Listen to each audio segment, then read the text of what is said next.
Magandang araw, welcome back again sa ating channel. At pag-uusapan natin ngayon ay ang mga pagkain na pwedeng kainin ng mga high blood na tao. Ito ay part 2 po ng ating unang upload. So ito ngayon yung ating part 2. You can eat meat like a skinless breast chicken, beef sirloin, pork tenderloin. Ang mga lean meat po ay makakatulong to lower your high blood pressure. Sa mga pwede naman po kayong kumain ng egg, tomatoes,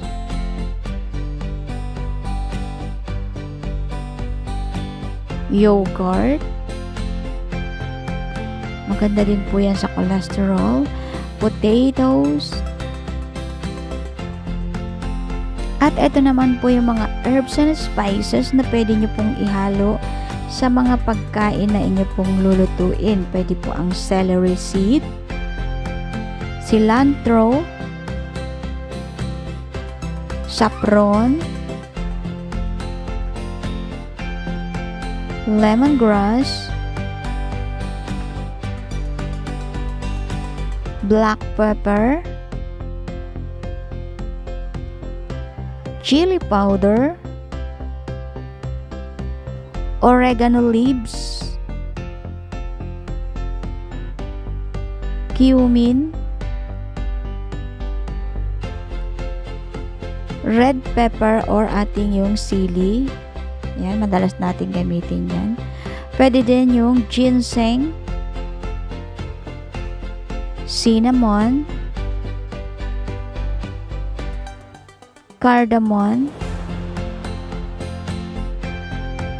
yung basil leaves din po ay pwede, at yung ating ginger, at syempre yung ating garlic. Ayan, yung garlic po ay pwede nyo po siyang kainin ng hilaw. I mean, mas effective po siya kapag kinain nyo siya ng hilaw.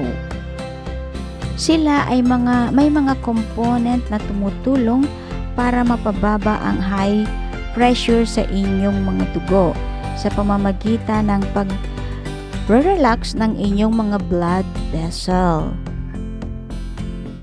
Sa isda naman po, pwede kayong kumain ng tilapia at bangus. Ayan, meron din po silang mga fatty acids na tumutulong po para mapababa ang inyong blood pressure.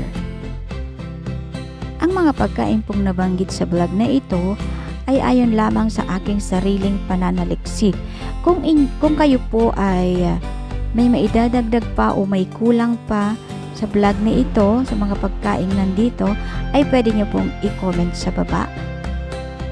At maraming salamat sa inyong panonood. Don't forget to like and subscribe to our channel. Thank you and God bless.